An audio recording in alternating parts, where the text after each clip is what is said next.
Hello everyone and welcome to my channel Cooking for the Family. I'm Dyvonne and today I'm going to share with you how I make my blueberry pudding pie. Now this is a take on my banana pudding, but today we're going to be making it with blueberries and it comes out so good. I'm making it for some friends. We're getting together tomorrow. And as you see, I'm kneading the bag a bit. This is one 8-ounce pack of cream cheese, and I had it on my countertop and I let it get soft. And so once it was soft, I always like to knead it a little bit right in the package. Now, if you are new to my channel, I want to welcome you in. And if you're a returner, I want to thank you for coming back. On my channel, I love to share what I cook and bake for my family in my kitchen, sharing old school recipes, some semi-homemade desserts, and also baking from scratch, which I love to do and it's my passion. So check out one of my playlists for all the wonderful meals that I've made over the years. Now in my stand mixer, I put my 8 ounces of softened cream cheese, and in the description box, I will share a list of all the ingredients, but as always, I share with you how I take those ingredients and put them together to make an awesome meal, a dessert, or an appetizer. So I went on and I turned on my mixer. I want to go ahead and get this kind of broken up and whipped up real good. Now in this video, it's kind of a twofer. I'm sharing this semi-homemade, no-bake, really easy dessert. And I'm also going to be sharing a really simple dip. 4th of July, we're celebrating 250 years. It's America's birthday, y'all, and so we're going to do it up right with this wonderful no-bake dessert that you can also make. You can actually make ahead if you like, but you can also make it the same day, chill it in the refrigerator, and then that night when everyone is enjoying the fireworks, then you can go ahead and bring it out and serve it up to everybody. So I went on and I wanted to make sure that my blade captured all the cream cheese.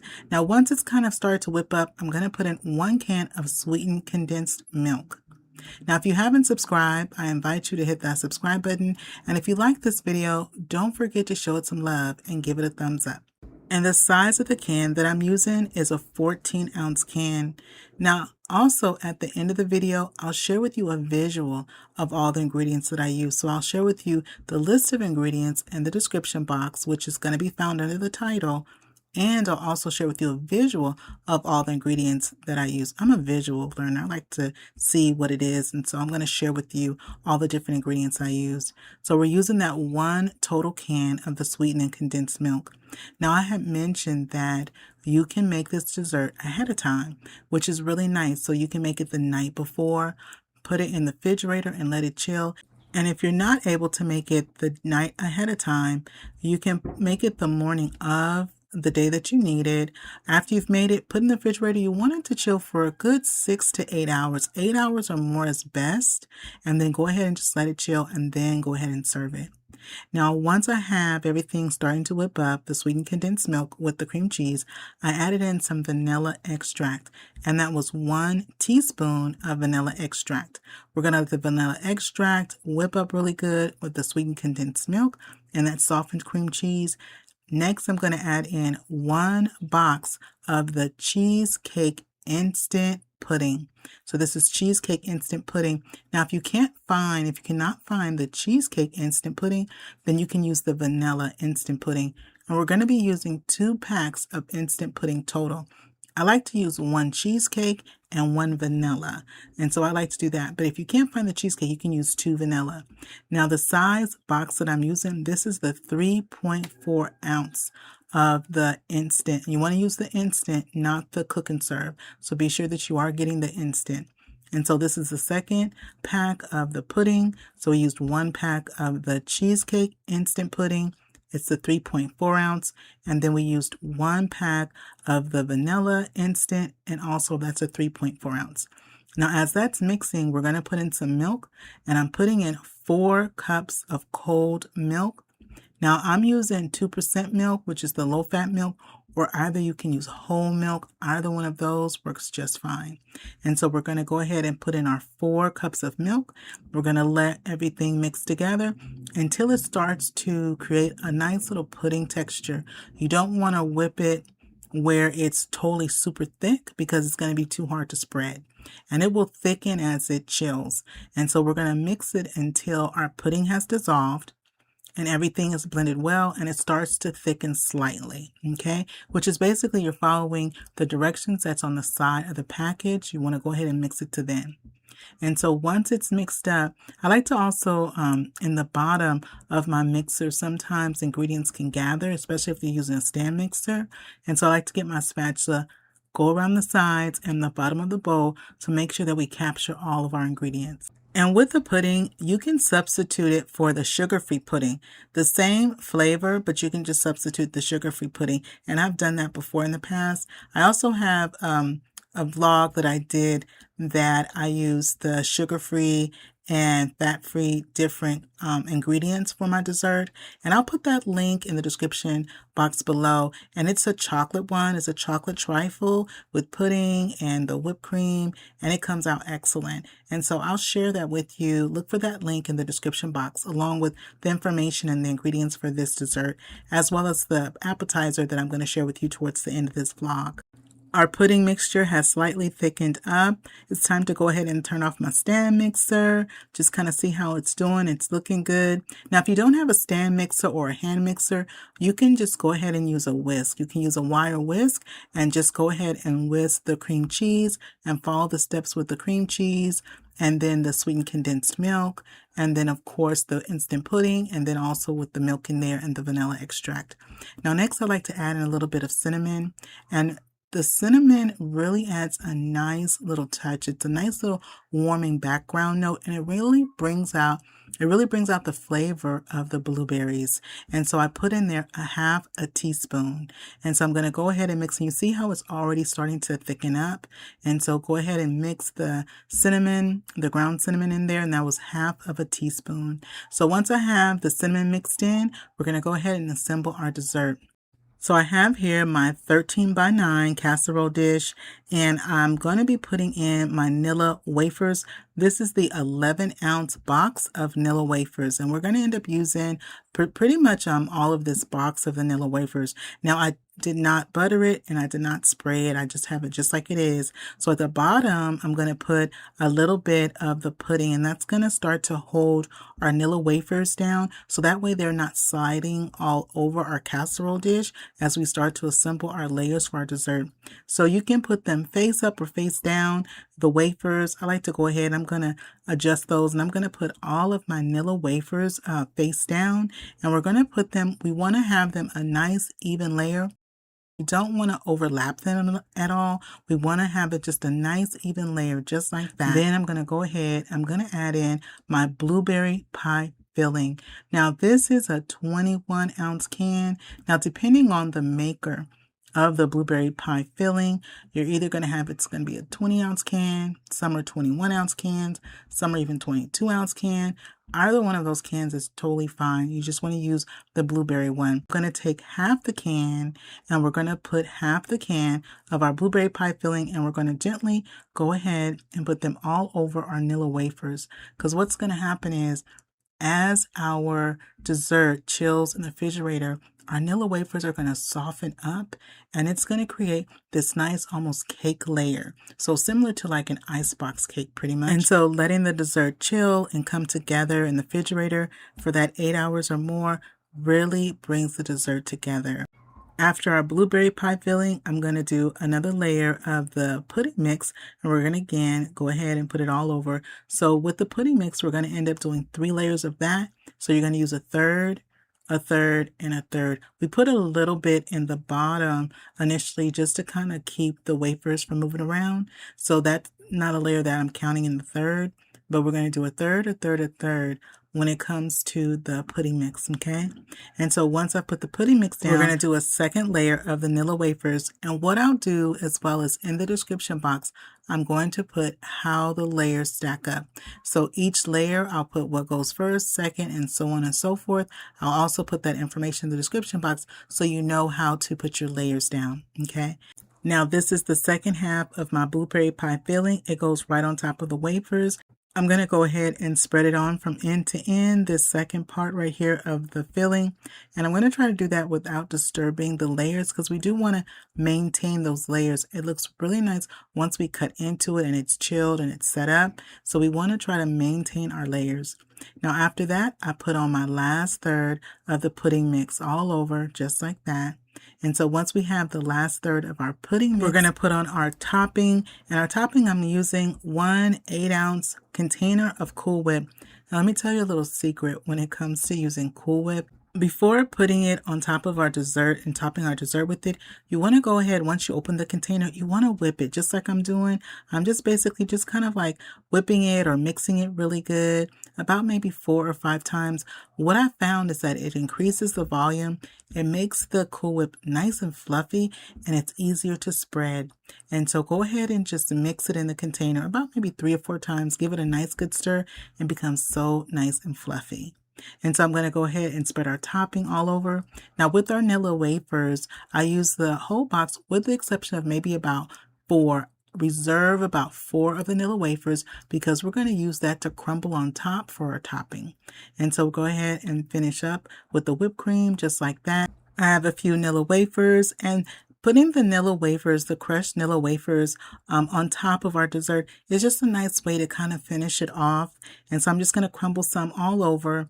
Now, something else that you can also do, if you have a little bit of the blueberry pie filling in the can, if you have like maybe a scoop or 2 left, you can always put that on top as well and just kind of put it on top with also a little bit of the crushed Nilla Wafers.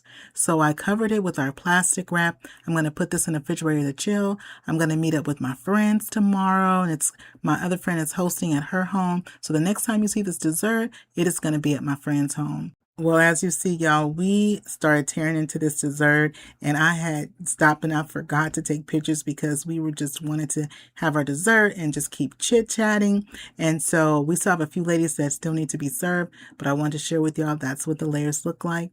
Now, this here is the ingredients that I use: the Cool Whip, the sweetened condensed milk, the pie filling, the cream cheese, the vanilla extract, the cinnamon, the 2 boxes that I use of the instant pie filling, and the Nilla Wafers. And of course, we also use some milk. Well, this is my plate, and you could see the layers and how the Nilla Wafers just kind of softened up.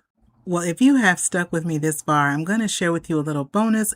This is a wonderful dip. I make this dip all the time, and you can kind of just customize it to kind of make it your own. It is our family favorite dip. Next to this, and also my spinach and artichoke dip. That's my other favorite dip that we like to make. So with this, I have 1 large clove of garlic.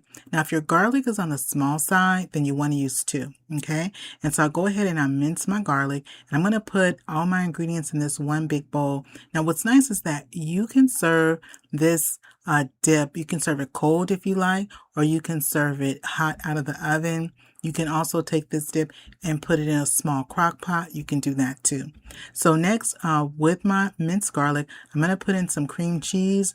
Now with the cream cheese, I'm using 4 ounces, which is half the package. I'm using half the package of cream cheese, and my cream cheese is soft. So you want to use softened cream cheese. Now, likewise, with the dessert that I shared a moment ago, I will put the ingredients for this dip in the description box below. So in addition to that, now we're going to add in some sour cream. I like to use a thicker sour cream, which is typically Newton's, but you can use whatever sour cream that you have handy or you find in the store. And with my sour cream, I'm going to be using a 1/2 cup of sour cream. I'm also going to add in a jalapeno that I've diced. I kept a few of the slices on the side, but in my bowl I put my jalapenos. These are the slices that I put on the side. So in my bowl I put the sour cream, and then I'm going to put in some salt. And this is 1/4 teaspoon of salt. So 1/4 teaspoon of salt goes also right into the dip. And then I'm also going to be putting in some cheese. This is my Mexican cheese blend. Now I didn't have a full bag of my cheese blend, but I did have some pepper jack cheese, and so I'm going to use that. And so with this recipe, you can use the grated cheese you have on hand. You can use Mexican style cheese. That's my preference. I'm going to be using some pepper jack cheese to kind of make up the difference. And I'm using a total of 1 cup of shredded cheese. You can also use a cheddar jack cheese, the blend of the cheddar and the jack. And you can also use a Kobe cheese. You can use also the Kobe jack cheese that's also shredded. And you can shred it yourself, or either the cheese that comes in the bag, but you want 1 cup of cheese. Now, once I add the cheese in, I'm going to go ahead and mix all the ingredients together. And the ingredients again in the bowl are 1 large minced garlic. If they're small, you want to use 2. 4 ounces of softened cream cheese, a half a cup of sour cream. I like thick sour cream like Newton's. I have one about 4 to 5 inch long of jalapeno pepper with the seeds removed and then diced. And then also I have 1 cup of cheese blend, and I like to use Mexican cheese blend or the pepper jack. You want to mix everything together till it's nice and smooth. And then I also have that 1/4 of a teaspoon, that 1/4 teaspoon of salt, just regular table salt. Now here I have my molcajete, and I'm going to bake my dip in my molcajete. Now if you don't have a molcajete that you can bake, not all of them, some of the ones you buy in the store, they're more plastic. And this one I got from Mexico, and so this is the real molcajete. Now, if you don't have one of these or one that you could put in the oven, a 6-inch cast iron skillet will work well, or either you can use a 6-inch casserole dish. You can use a 6-inch casserole dish, a round one, or either a square one. Either one of those will work just fine. And also you can double the recipe. The recipe doubles really nicely. So I spread my dip and make it nice and even. And then once I got my dip spread, then I'm going to use 1/3 of a cup of shredded cheese. I'm going to use 1/3 cup to sprinkle on top. And my dip is going to bake in my oven at 350 for about 30 minutes. I like to kind of check it at about 25 minutes to see how it's doing. So depending on your oven, because all ovens are a little bit different. But it should bake at 350 for about 30 minutes to about 35 minutes. You want it nice, bubbly, and hot. And also it's going to be slightly brown on top. So you're going to have a nice little golden brown to it, and it'll be nice, bubbly, and hot. Now also we're going to put those few slices of jalapeno that I had. I like to put those on there so that people know that there's a little bit of spice to our dip. And so I went on and put that on there. And so this is our dip. I'm going to put in the oven at that 350 for about 30 to 35 minutes. Well, my dip is out of the oven and it baked at 350 for 35 minutes, and it is a beautiful golden on top, and you see how it has just puffed up slightly. And when it puffs up a little bit, just like it did, and it gets a beautiful golden on top, that's when you know it's ready. Now I have here some homemade tortilla chips that I did. So we're going to have some homemade tortilla chips. You can also have some store-bought ones as well. And oh, y'all see this cheese pull? Do you see it? Oh my goodness, this comes out cheesy, delicious, has a little bit of that garlic and that spice to it. Go ahead and take your bite. Now I'm going to take my bite and see how we did. Now, I love this dip. This is like, we have this dip sometime. We'll have the dip for dinner, and I'm not kidding. And it's so good, y'all. It is so good. You've got to give this dip a try. And like I said, you can serve it cold and mix all the ingredients together. Chill it and serve it cold. But it is 10 times better when it's nice and warm and out of the oven. It is perfect like that. Well, that is it for me today. These are the ingredients that I used. I wanted to make sure I showed you those. I had my cream cheese, my salt, my sour cream, my jalapenos there. Now, 1 large jalapeno that I seeded. It was about 4 to 5 inches long. And of course, my shredded cheese and that garlic. I hope you enjoyed spending time with me today in my kitchen, making my wonderful dip, as well as that wonderful, easy, no-bake dessert. Well, if you're not subscribed, please hit that subscribe button on your way out. If you like this video, don't forget to show it some love. Give it a thumbs up and click share. Share this video with a friend or family. If you're enjoying the 4th of July here in the USA like I am, happy 250th America. Remember, it's always good when Dyvonne is cooking for the family. See you on the next one. Bye-bye, everybody.